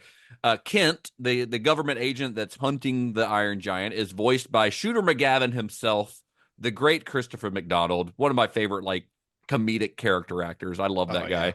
And and he's probably the best of all of them in this movie. Like, he's great. He's super good at really doing solid. this character. He really is. And of course, for the key role of the Iron Giant, the titular character, the filmmakers cast an actor named Mark Sinclair, better known to fans around the world as Vin Diesel. Well, I guess after all these years of this podcast, it's finally time for me to say this. Born July 18th, 1967 in Alameda County, California, Mark Sinclair, known professionally as Vin Diesel, was raised by his astrologer/psychologist mother, Dolores Charlene, and adopted father, Irving H. Vincent, an acting instructor and theater manager in an artist housing project in New York City's Greenwich Village. He never knew his biological father. His first break in acting happened by chance when at the age of 7, he and his friends broke into a theater to vandalize it. A woman stopped them and offered them each a script and $20 on the condition that they would attend every day after school to her class. From there, Vin's fledgling career progressed from the New York repertory company run by his father to the off-Broadway circuit. At age 17 and already sporting a well-honed physique, he became a bouncer at some of New York's hippest clubs to earn himself some extra cash. It was at this time that he changed his name to Vin Diesel. I'll keep going. I'll get you right to the Iron Giant. I'm Following ready. high school, I am invested. following high school, Vin enrolled as an English major at Hunter College, but he dropped out after 3 years to go to Hollywood to pursue his acting career. Being an experienced theater actor did not make any impression in Hollywood, and after a year of struggling to make his mark, he returned to New York. His mother then gave him a book called Feature Films at Used Car Prices by Rick Schmidt. Yeah, it's a good book. I've read that book. Yeah. The book showed him that he could take control of his career and make his own movies. He wrote a short film based on his own experiences as an actor called Multifacial, which was shot in less than 3 days at the cost of $3,000. Multifacial came out in 95. It was eventually accepted for the 95 Cannes Film Festival, where it got a tumultuous reception. Wasn't your mom in a movie called Multifacial? Way to take this into, you know why it's called that? It's because he was also, as a black man, also seemed to present sort of as white, or not he was choosing to present that way. People never knew like what color he was. He is, basically. he's kind of ethnically ambiguous. Yeah. So afterwards, Vin returned to Los Angeles and raised almost $50,000 through telemarketing to fund the making of his first feature, Strays. That was in 97. 6 months after shooting, the film was accepted for the 97 Sundance Film Festival, and although it received a good reception, it did not sell that well, and he returned disappointed to New York, only to receive a dream phone call. Steven Spielberg was impressed because he had seen Multifacial and wanted to meet him. Vin Diesel wrote a 3-page letter to Steven Spielberg about what he loved about Steven Spielberg's filmmaking. Steven Spielberg was taken aback so much by all of this that he cast him in Saving Private Ryan in 1998. Multifacial also earned Vin more work, though, because the director of The Iron Giant, Brad Bird, saw Multifacial and thought that Vin had a very powerful voice that was somehow also very, very sensitive, and he wanted to use him to play a robot in his film, The Iron Giant. Vin Diesel's favorite music is Latin and also techno. He drives a Chevrolet Corvette. His favorite food is Italian. Hobbies and interests include PlayStation, cooking, watching movies, yoga, snowboarding, and reading. Wow. Do we need to keep going? So this is our first Vin Diesel movie. This is our first Vin Is Diesel. it really? I was just about to ask. More than 4 years. That's why this is happening, Todd. More than 4 years of doing this podcast, and we finally got to a Vin Diesel movie. For those who don't know, first time I get to talk about Vin Diesel. And it's appropriate that it's like really at the very beginning. Yeah, it's one of his first like movie roles. I mean, other than Saving Private Ryan, which is a fairly small role. I mean, he's in it a good bit, but he's not like a lead in it or anything. Yeah, but I mean, he's more. I mean, he is the title character in this one, so I guess you could kind of call him the lead in this. But it's definitely like his breakout role. And of course, 2 years after this was Fast and Furious, the first Fast and Furious movie, 2001, right? Yeah. Which would launch him into Hollywood greatness and literally into space. Yeah, he would become one of the highest. Would you have ever guessed he'd become one of the highest grossing actors? You know, that's pretty amazing. I will say that also during his voice acting, one little side note that I saw that I thought was interesting was the guy who was helping with like sound, the sound technician that he worked with for the Iron Giant was Doc Kane, who would also go on to be the same sound technician that he ran into when doing Groot. Oh, cool. Yeah. Wow. Well, rounding out the cast, we have veteran actor John Mahoney as General Shannon Rogard. Did you guys know John Mahoney, Fraser's dad? Yeah. Which his background is, I won't, give a you're not gonna give a full biography. No, I won't do that. But his background's pretty interesting. His Wikipedia page is worth a read. Yeah, he's a great actor. I mean, he's several Coen Brothers movies, Barton Fink, and he's done. Which John Hughes movie was it? Pretty in Pink? That's Harry Dean Stanton. He's in one of those. Anyway, great character actor. Another great character actor, Emmett Walsh, who passed away earlier this year, I think it was. He plays the fisherman. He's got a very distinct voice. Also, another Coen Brothers guy. He plays the fisherman who first sees the giant fall into the ocean towards the beginning of the movie and is trying to convince everyone that there was this giant robot from outer space. And Cloris Leachman actually plays Hogarth's teacher, Mrs. Tinsedge. So towards the bottom of the list of additional voices, there were two names that I ran across that I really think should be given an extra shout out here. And that's the names Frank Thomas and Ollie Johnson. If you're just sort of a casual fan of, animated films, those names might not ring a bell, but if you pull up their IMDb's, these guys are legends. They started with Disney back in the 30s. They are responsible for getting Walt Disney into trains. They were big train enthusiasts. But there is also a wonderful, wonderful documentary, came out, I want to say 1995, called Frank and Ollie. Man, is that documentary that old? Yeah. Wow. Because I was looking at it, I was like, I thought this came out just a few years ago, but turns out it was like 95. Really? It was actually made by Frank's son, Theodore Thomas. Okay. He's the one who wrote and directed that. It is a really great look. If you love stories about old Hollywood and, really getting an inside look behind the curtain of animation and the things that just made your childhood sweet, highly, highly recommend checking out the documentary Frank and Ollie. It is just a heartwarming story of these two best friends who worked on, I think it was 23 animated features, and of course a butt ton of shorts for Disney, but like key features for Walt Disney Studios. Legendary guys. And it just seems like they are the Norman Rockwell living painting of friendship. And Frank, I believe, served in World War II. It seems like that was the one time he stepped away from animation, was to go serve his country in World War II. Both of those guys, unfortunately, have passed away. They passed away a few years apart. They were just the best of friends, lived next door to each other in Hollywood, and just really, really fantastic key creators of this wonderful art form called animation. So I'm not going to go too much into it because I just thought talking about Iron Giant would be fun, but I'm finding that I'm like super invested in this story. Not only the story, the narrative in the movie, but like everything around it. And it really fills my heart. And anyways, I'll save the rest of that for the discussion portion of our episode.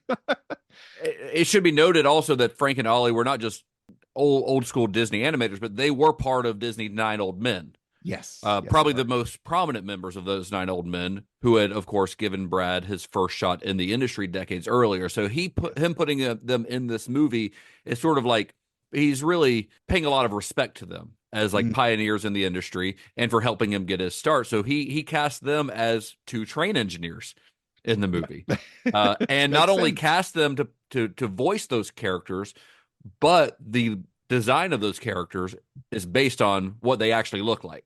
So when you see that, it's when the train crashes, when the Iron Giant's trying to fix the track and the train crashes, and they're the engineers on the train who are giving the statement to Kent afterwards. But yeah, that's Frank and Ollie.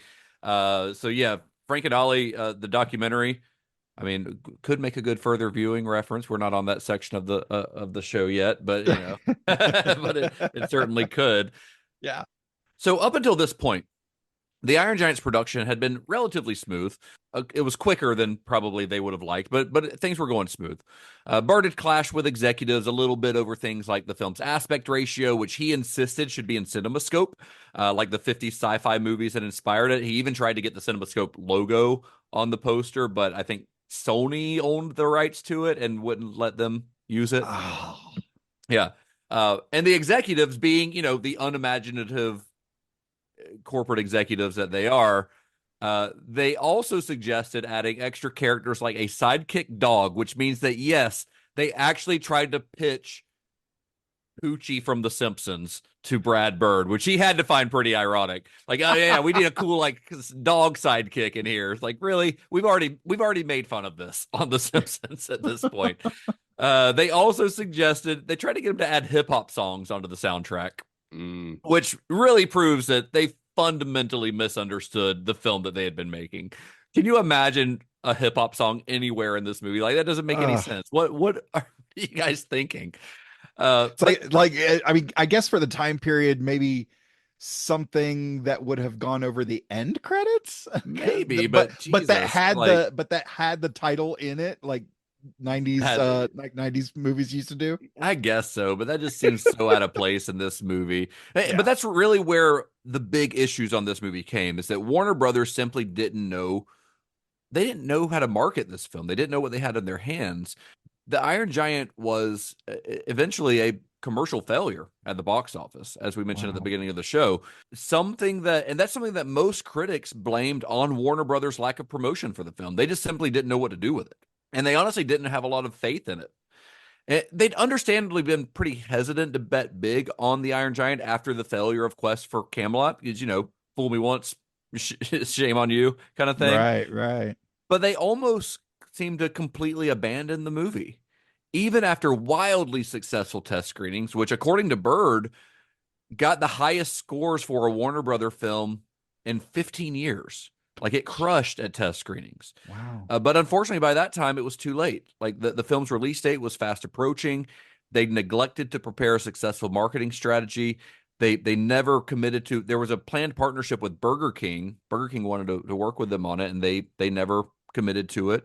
And unlike most kids' movies, especially at the time, there were no tie-ins with cereals or any other products. There were no toys, no T-shirts, nothing. Like, there was no Iron Giant stuff out there. And this didn't go unnoticed. There were quite a few articles written even at that time that focused on Warner Brothers' lack of marketing for the film. They had produced one poster for this movie.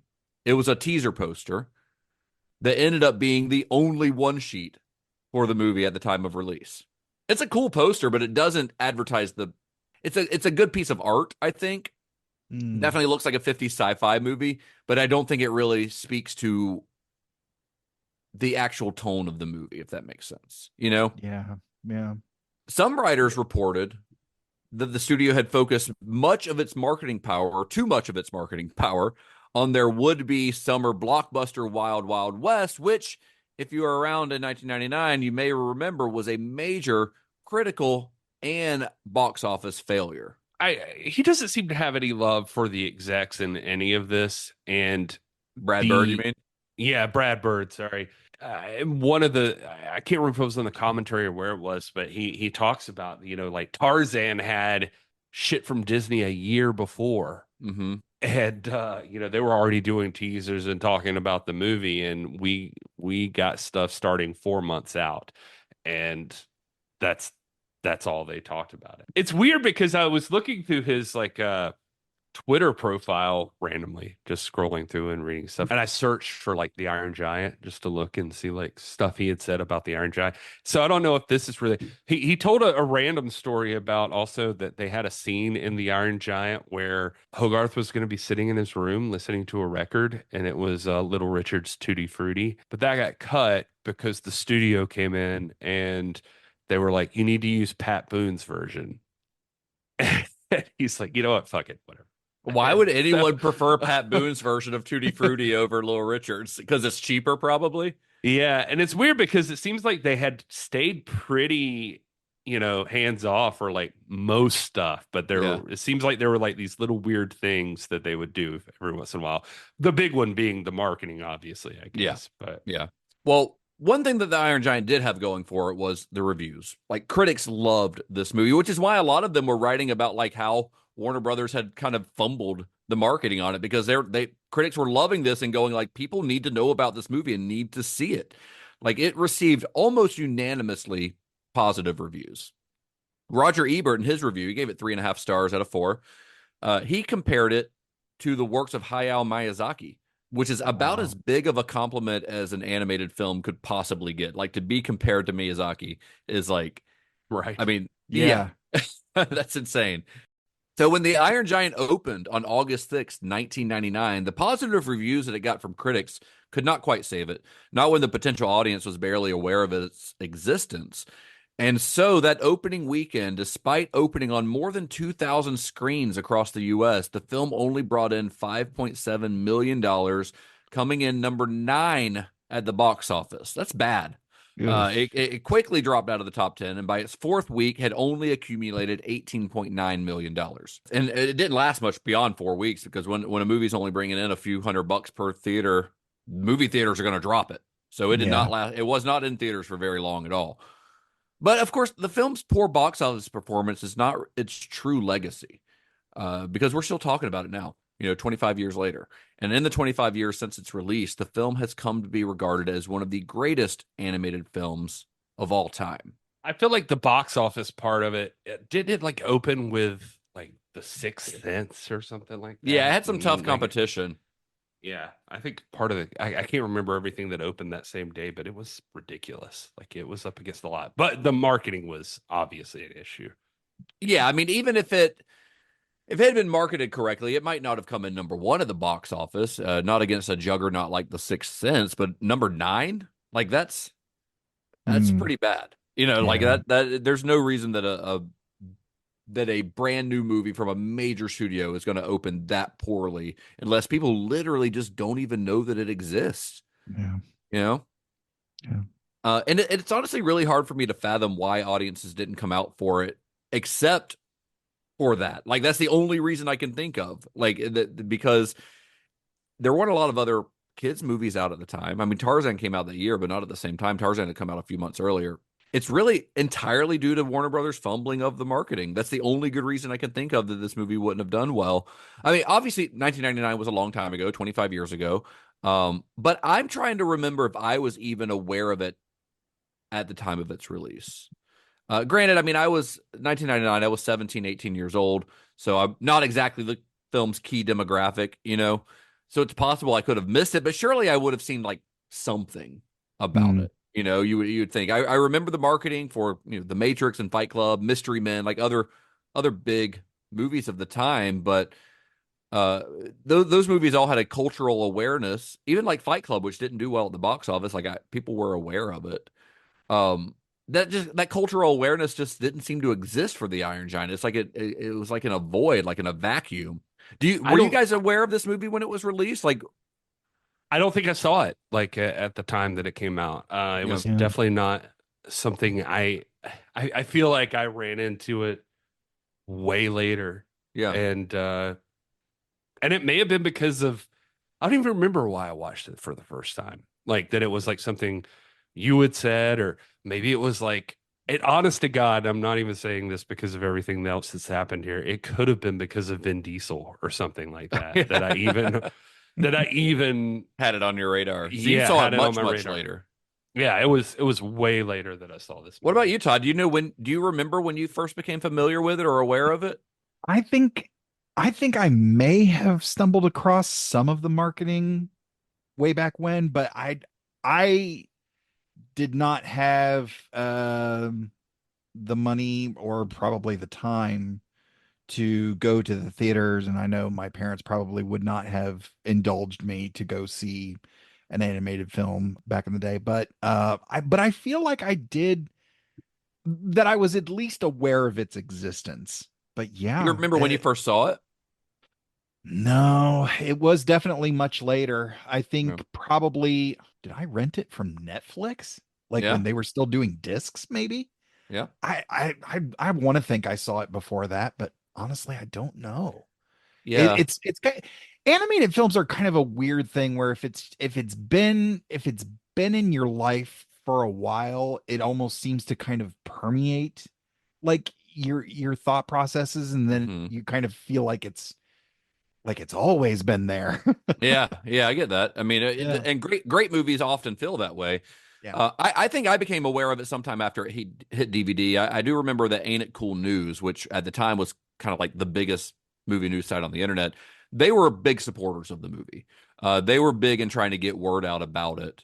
Although I know I didn't see it in the theater. Even if I was aware of it due to Ain't It Cool News, I don't think by then it was playing anymore around here. So I'm certain that I probably tracked down the DVD. Maybe I rented it or something, because they wouldn't shut up about how great the movie was. You know, because if you go, even if you go search the archives of Ain't It Cool News now, you're going to find a lot of stuff about the Iron Giant from around the time that it was released. Wow. And I was reading saying that's probably somewhere in when I would have. It feels like, I mean, I was online, you know, so it feels like maybe if it was getting a lot of, you know, online film watcher buzz, then maybe I picked it up there. I mean, again, that was 25 years ago, so it's hard to say for sure. Yeah. But I do specifically when I actually came across those Ain't It Cool News articles when I was researching this episode, and then I remembered, I was like, man, they did talk about this movie a lot. I do remember that now, so maybe that is where I first heard about it. I'm not 100% sure, but I'm pretty certain it had to be. But as far as when I first saw it, it was sometime after it came out on DVD for sure. I definitely did not see this movie in theaters. But anyway, regardless, like in the years, I mean, just from our conversation today, it seems like in the years since we have all seen it, we've all become big fans of this movie, as are most people who see this movie, I think. So what is it about this movie that has people talking about it 25 years later when people barely knew it existed at the time? Like, what is it about this movie that draws you to it? For me, there's something like really honest about it. Like, just the whole vibe of it feels warm and cozy. Like there's just something sincere. Yeah, it just feels good. And this is coming from a dude who, you know, I could go pop in Texas Chainsaw Massacre right now. But like this movie just, it made me happy watching it again. I've seen it a couple of times now, just getting ready for this. But like it's funny because I was thinking it's set in the 50s and it's got that idyllic like Americana about it. Yeah, and Norman Rockwell. Yeah, Norman Rockwell stuff. It's you know, where those people when they're saying "Make America Great Again." That's what they're talking about. Yeah, or what they think they're talking about. I guess what they think they're talking about. Yes, but there's something about the just the whole tone of it, the message it's delivering, and it's not done in it's cheesy, but like just the right amount of cheesy. I think it walks the line. Yeah. I don't think it's quite cheesy, but I think it walks the line to where if it easily could have teetered over into that. But I think Brad Bird's got a pretty steady hand when it comes to his storytelling. Yeah, and then I go back to the giant looking the way it does. There was something just visually just impressive about it. It's a cool character. Yeah. He's a cool character, a cool looking character. Absolutely. And so like just the way the animation is done, the design of the giant, the whole thing, it's like a perfect storm of like just some nice aesthetic and feeling, and like it just works. It's really good. Yeah, I'll start kind of where Gary ended, talking about the look of the Iron Giant, the character. I don't know if I've mentioned it on the show before. There's a book called Understanding Comics by Scott McCloud, and chapter 2 of that book really talks about the cartooniness of certain characters, and you know, having something that looks super realistic actually kind of creates a disconnect. The more cartoony something gets, the easier it is for someone to identify with it. And having these cartoony characters, I think we're meant to see this world and some of these concepts through the eyes of the giant, through the eyes of this robot. And, you know, Hogarth understanding, you know, Brad Bird's perspective and having, you know, the narrative elements of an anti-gun stance presented here is great, but at the same time, like they they hit on a couple of other things that I think you could write some a college thesis on. Like here's one of the lines from the movie. It's by Hogarth. I know you feel bad about the deer, but it's not your fault. Things die. That's part of life. It's bad to kill, but it's not bad to die. Like Yeah, that's a great line. That's Yeah. some heavy stuff, man. Yeah, for a kids movie. Yeah. Yeah, for a kids movie. It is. And so I think understanding that Hogarth he's a child, and that child's perspective is one completely unburdened by politics, by cynicism, yes, by all of these things. And I feel like this is such a, I was prepared to, because like I said, we've all seen it, and we all saw it probably for the first time, maybe not in, we didn't see it in theaters, but we definitely saw it a while ago. This movie's 25 years old, so there's a good chance that we saw it for the first time a while ago. So I was prepared for a trip down nostalgia lane of like, oh, this is just going to be so much fun. I really enjoyed this. But the idea of, I'm really going to try hard not to cry. Oh my goodness. There we go. Now we're real. The idea of you are what you choose to be is such an important thing for folks today.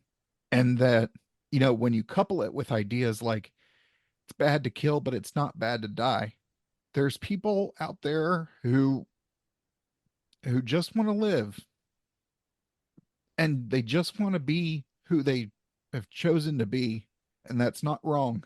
And there's people that, for whatever reason, can't wrap their brain around that sort of thing. And it just takes somebody who can see them through the eyes of a child and say, hey, it's okay. You have feelings. You think about things. It means you have a soul, and things are going to happen, but souls don't die. And when you couple that with the idea of you are who you choose to be, it makes me heartbroken for the people in my life who have made certain choices about who they want to be and who they want to align with and what all that means. And I think it's important for us to take a step back and see our world, even if it's just for a second, through the eyes of a giant robot from outer space, and gain some perspective. Todd, I think all of this that you're feeling right now is just, I call it the Vin Diesel effect. I think every Vin Diesel movie genuinely just gets me to the same spot. Even The Last Witch Hunter? Even The Last Witch Hunter. It's The Last Witch Hunter. Don't go to sleep on The Last Witch Hunter, man. He's the last one of his kind. So you really feel for him. But Todd, I think you're hitting the nail on the head, though. I think that is why this movie is. I think it's why this movie still resonates with people. Yeah. I think it's why the reason that I think it's so beloved even now and holds up so well is because it does feel timeless. It's timeless, not in both its themes and its execution. Roger Ebert wasn't wrong when he invoked the name of Miyazaki when he reviewed the movie, because Miyazaki films also have a timeless quality to them.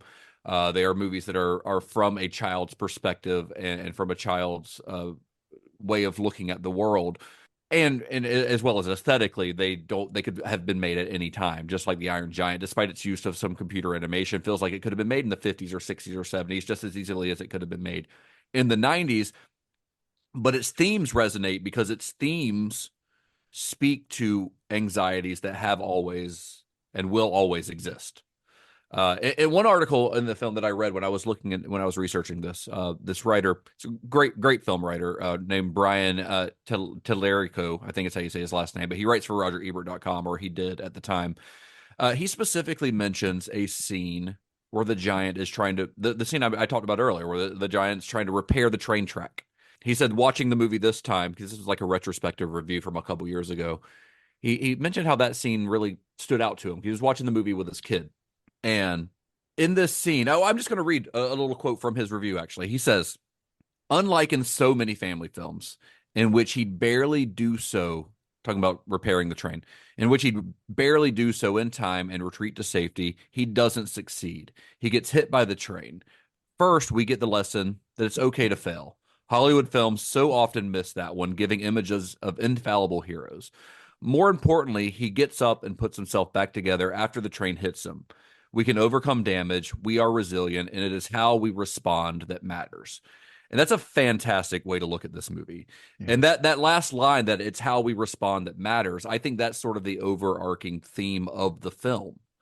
This is a story of empowerment. It is a story of choosing how we respond to the world around us, and choosing who we who we become within that world. You know, Hogarth lives in this era where nuclear bomb drills are a regular occurrence, just like now kids have to do active shooter drills in school, right? It sucks, but Hogarth chooses not to let that fear define him. Like, he is still looking at the world with a child's eyes. The Iron Giant himself was built to be an instrument of war. He is a weapon of mass destruction, but he chooses not to be. He chooses, in fact, not only to spare the lives, but to sacrifice his own for the very people who saw him as a threat. Now, it's not a stretch to think of the film's theme this way. If you start reading any think piece about the Iron Giant, you'll find that they're most of them are coming from this angle, you know. But in watching it, I started thinking about Brad Bird's other films and realized that the idea of choice, of choosing your own destiny, is a big part of a lot of them. Like in The Incredibles, Mr. Incredible, you know, at the beginning of the movie, he's, after the little prologue, he is retired. He has resigned himself to family life. But there's a point in the movie where he has to make the choice to become a hero again. He could just let the world deal with its own problems, but he makes the choice to, like, get out of his comfort zone and become a superhero again to save the world, right? In Ratatouille, another Brad Bird film, Remy chooses to be a chef. He chooses to cook, despite the fact that he's a rat, and despite the fact that everyone around him, I mean, all the humans around him, see him as a threat and a menace or gross or whatever. Not unlike the way that most of the citizens in this small Maine town view the Iron Giant as a threat, never attempting to see him in any other way other than what they see on the surface level. But Remy in Ratatouille, he's like, I know I'm good at this. I can cook, and he chooses that life for himself, despite what everyone else thinks he can or should do.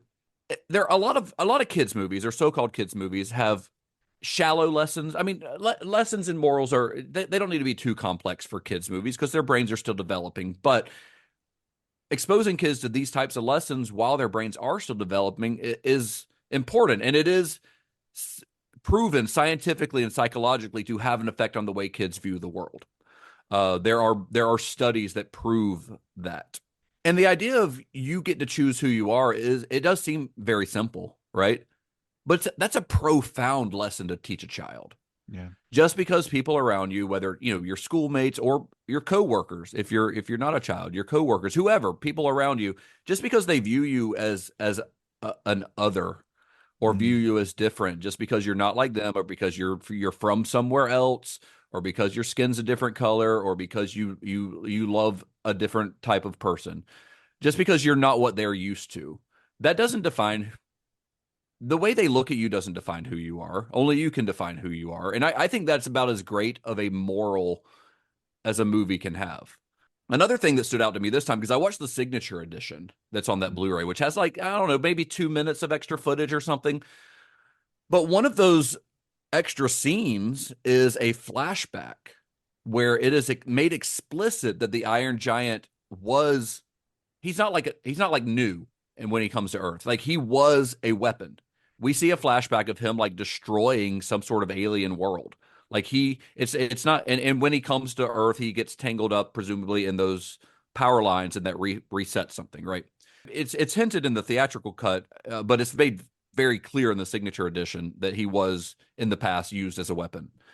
And I think that's another important lesson, though. Your past doesn't have to define you as well. That doesn't make you who you are either. Not to say that he wouldn't have to pay for his sins at some point, if he murdered a bunch of people, presumably. but the point is that, like, people make mistakes. people have made mistakes in their past, but if they choose to change and choose to do better, just because he was a gun doesn't mean that he always has to be one.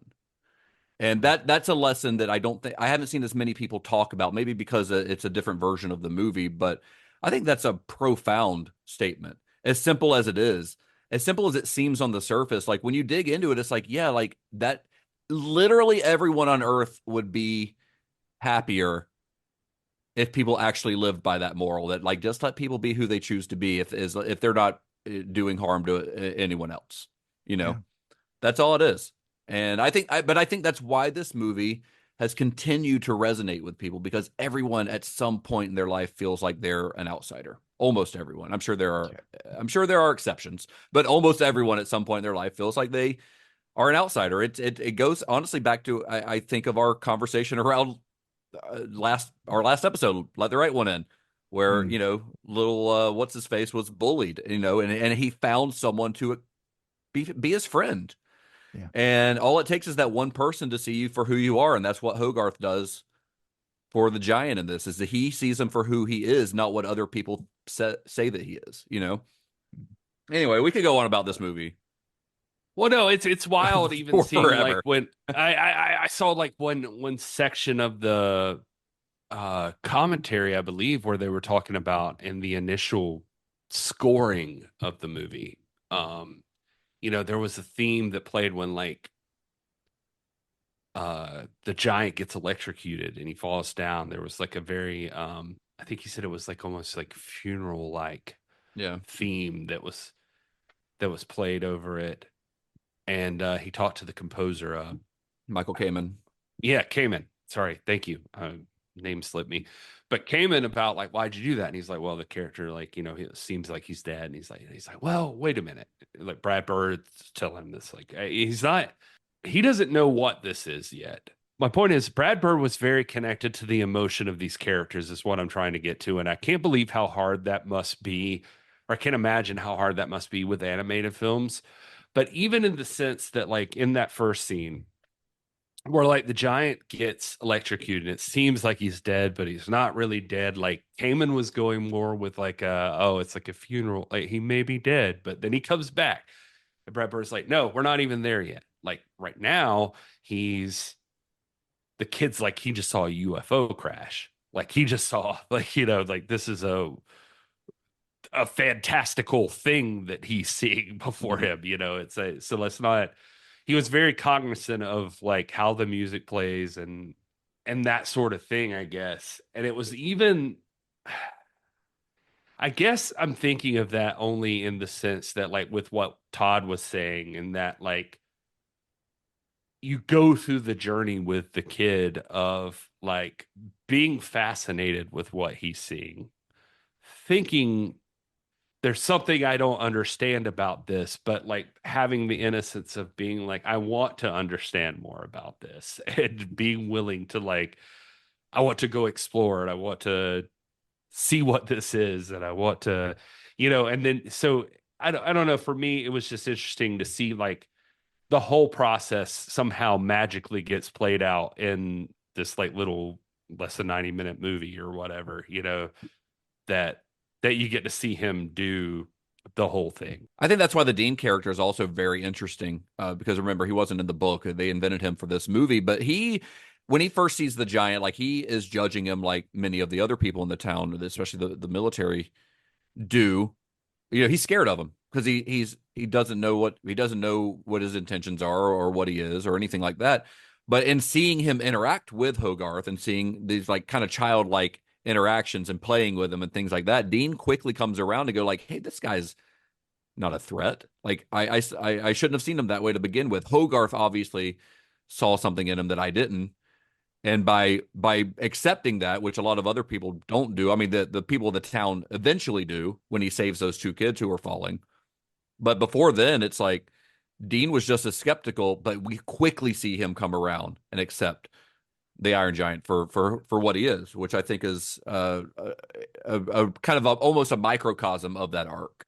But as a outsider himself, he's willing to be like more open to understanding that, and doesn't play him like a doofus like a lot of these things could do with adults, that like Dean is actually the one who can work through things a little bit more than Hogarth is, so that Right. like when he realizes like, wait a minute, like the gun thing, like you were pointing the gun at him, it's like an automatic defense thing. And I know this sounds stupid, but like he's the one that's able to work out like, no, it's defensive, like Right.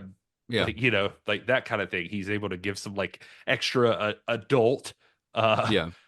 thought process to the whole thing. Right. Yeah. So It's a great storytelling device from that aspect as well. Well, the Iron Giant is really proof, I think, that box office doesn't really mean anything in terms of a film's legacy. Because again, this movie did not make any money at the box office, and here we are talking about it for 2 hours or whatever for a quarter of a century later.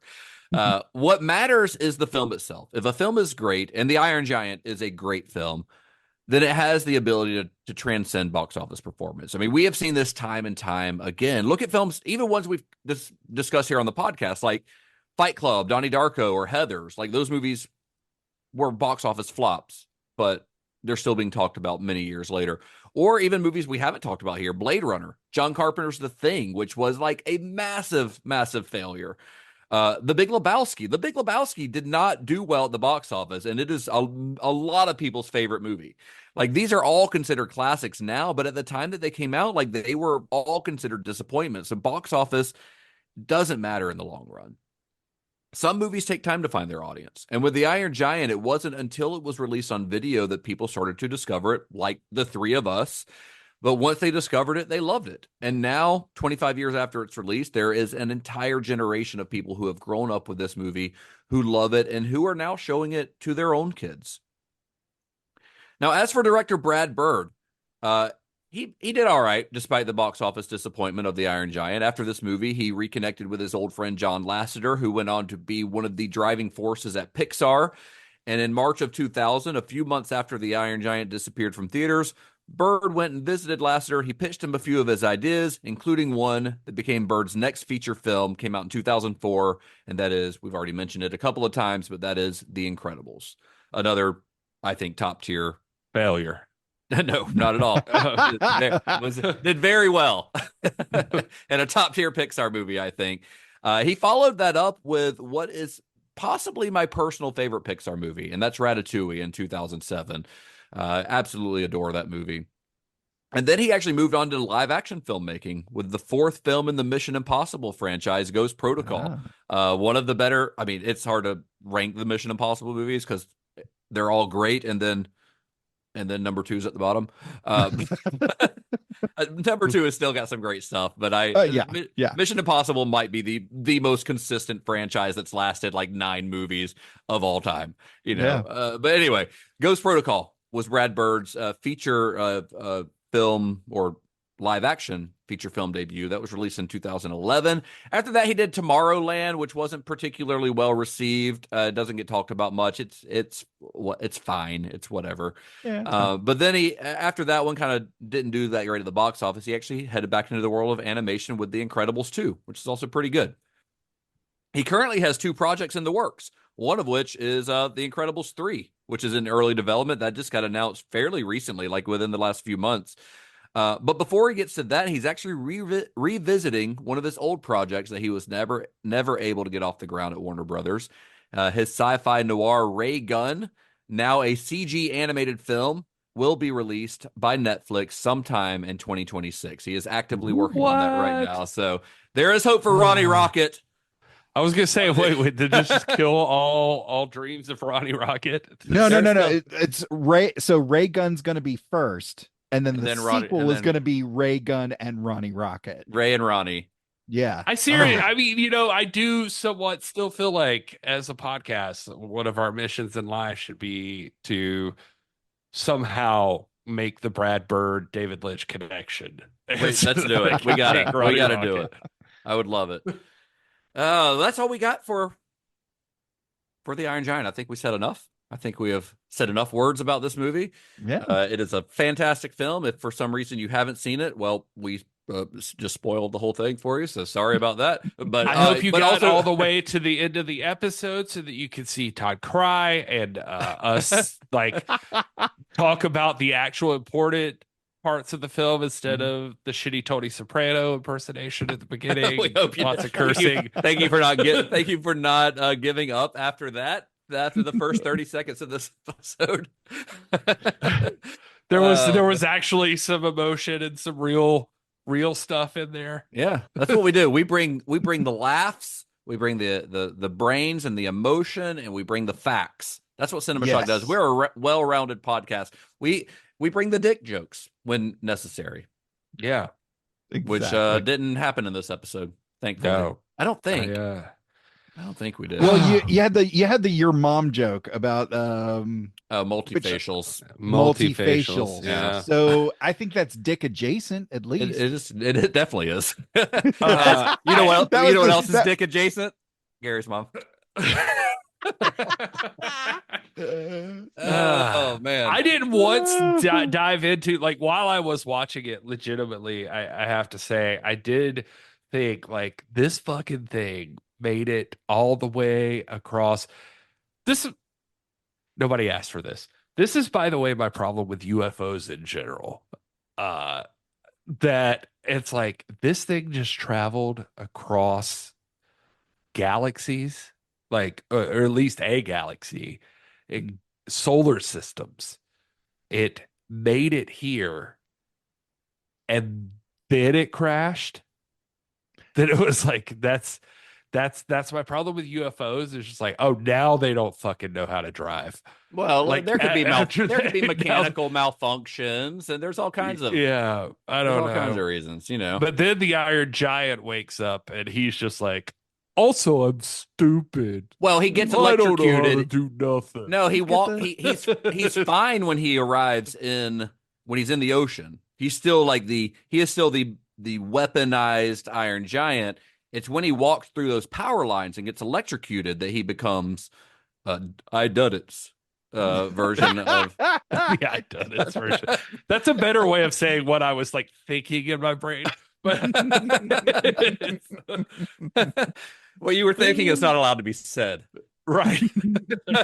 We don't use that. I'm not going to say what I'm thinking. We don't use that word anymore. Why is he not doing things like a smart alien would do? But he gets fried. He gets his circuits fried, and he walks through the power lines, and then he gets the little dent in his head. Yeah, he's damaged. He's damaged goods. Oh he gets brain damage. Out. So yep. Okay. Yeah. All see, right. that's not a plot hole. It's there. It's in the film. Oh, I didn't think it was a plot hole per se. It's no different than me feeling ways about time travel. You know, it's just like, let's not get started on that. Anyway, that's it for this week. Oh, let's announce our next episode. We're going to continue our 1999 series. I don't think that will surely have no plot holes or anything. No, not at all. This is going to be negativity to speak of. No, it's going to be just a love fest. I think next episode, just us, just like this episode, where we're just gushing about like how thematically rich the movie is, and a tale for the ages. What a great moral it has. Yep, and all that stuff. Next episode of our 1999 series. This one was chosen by Gary Horn. You did this to yourself, Gary Horn. I did it. I'm going to let you announce it, actually. Okay. Well, if you are anywhere close to my age, you know, and you like fun movies. I was watching Dirty Harry earlier this morning. Yeah. And as fashy as it is, I was still like, hell yeah. It's still a good movie. That's the thing. That movie's got some fucked up politics, but it's still like, I watched it a few months ago and I was like, you know what? This is still a fucking good movie. Yeah. I think the trick is you have to, if we ever get to Dirty Harry or go back to Charles Bronson movies or something, then we can talk, then we can talk about in this world. This is okay. Bad guys and good guys are clearly defined, and you know, there's people who leave their house to go to work, and there's people that leave their house to rape people and to be serial killers. Yes, yeah. And so it's like, you know, who's the good guy, who's the bad guy. It's very easy to figure out. Anyway, my point is, this what was my point with that? You're I don't supposed to be even remember announcing the now. next movie. I don't know where you're going with this. Oh, I was gonna say I love a badass, like, just fucking beat up criminals, just action movie, and for some reason, like in 2000 and whatever, early 2000s, this was one of the best, and has in time. You mean become, in your eyes at the time, this was one of the best. I dare say, in your eyes at the time, if you tell me when we go into this movie that you never liked it, I'm gonna call you a liar. Because everybody, every dude loved this movie when it came out in like 1999, or when they discover it up to like 2003. And that movie is The Boondock Saints. And The fucking Boondock Saints. Directed by all Troy loved it. Duffy. Yeah. We're doing and this one. We're cheating a little bit with this one because this one did premiere in 1999, but I don't think it got a wide release until like January of 2000. But we're still counting it as a 99. It was definitely early 2000s when I knew it. Technically, better. it was a 1999 release. It's just most people didn't see it until 2000 or later because it was. And its legacy still hangs on. My wife and I just, like, in New Orleans, hung out at the Boondock Saints bar, which is an Irish pub that just plays this movie on repeat. And does the bartender have Tourette's? No, she didn't have Tourette's. Well, I mean, she did curse a lot, but come on, man. It's got, Sean Patrick Flannery. It's got Norman Reedus. It's got Willem Dafoe. Yeah. So there's plenty to love in it. Yeah. What could go wrong? Troy Duffy, an up and comer. Nay, the next Quentin Tarantino. You know what? The next Martin Scorsese in his mind. Woo! Yeah. I will say, just I guess I don't know if it's okay to just drop this here, but if you want to, and you want to get wild with this one, pair it. Go ahead, and I'll just say pair it with. This will be a further viewing, I'm sure, but pair it with Overnight and get ready for our episode. Overnight is a documentary. It's available right now on Fubo, Roku, Tubi, Crackle. It's everywhere. You can watch it. It is a documentary about this movie. And about Troy Duffy. Did you watch the documentary before the movie or after? I would watch it after. Yeah, I would say after, so you could appreciate it. But that's about Troy Duffy, and then we're gonna just dive in on the Boondock Saints and Troy Duffy next time. Yep, we're doing it. We're finally doing the Boondock Saints. Nice. Should be fun. I got my Veritas and Equios tattoos. You're ready. I'm ready. I'm gonna go get those. Somebody Gary's also gonna do the Marie. entire episode in an Irish accent. Yeah. I was about to say we might see the reemergence of my John O'Connor. Looking forward to it. Anyway, that's it for this episode. Boondock Saints next time, and then we'll wrap it up with our final look at 1999 after that. Where can you guys be found on the internet for our listeners to follow? I am at This Is Gary Horn on all the things. If you love stand-up comedy or Dungeons and Dragons, I host a monthly comedy show at Not Just Gaming, a comic book store and game shop in downtown Greer, South Carolina. At the same location, I host an actual play show called D's 20, where comedians and drag performers play D&D in front of a live audience. My show, Computer Resume Podcast, covering the entire Star Trek franchise in chronological order, is available everywhere and at Computer Resume on all the socials and Patreon. And I'm at Mr. Todd A. Davis on Facebook, Instagram, Letterboxd, and D&D Beyond, as long as they behave themselves. I am at Justin_Bishop on all the things except for Blue Sky because they don't let me put an underscore there. So it's just Justin Bishop, I think. I'm on Blue Sky now. You know what else is on Blue Sky? Cinema Shock. Yeah. It's on Blue Sky. Also without the underscore, but we are Cinema_Shock on everything else. Go find us on Blue Sky. We're still on Twitter for now, but everyone's leaving it. So, which, whatever, fuck it.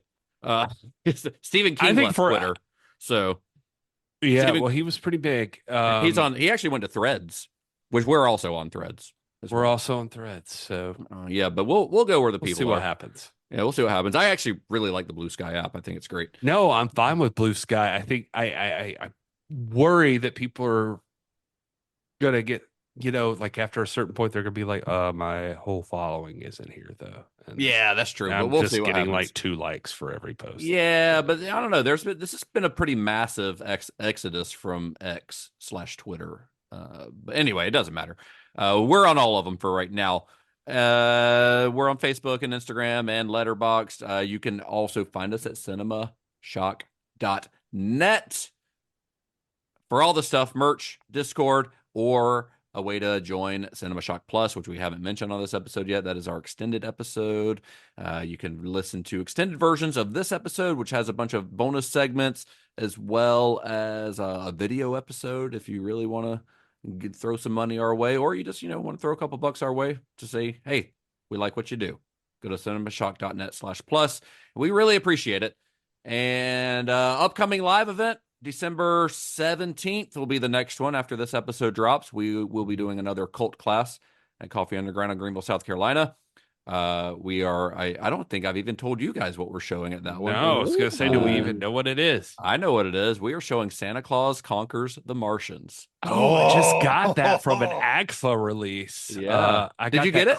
I got that Christmas thing. Yeah. I got it too. The one from Vinegar Syndrome that they just released? Yeah, Vinegar Syndrome. Where it's like a shit ton of Christmas stuff. Yeah, so. It's got like a Liberace Christmas special on it and all kinds of weird stuff. Yeah. So anyway, we're showing Santa Claus Conquers the Martians on December 17th.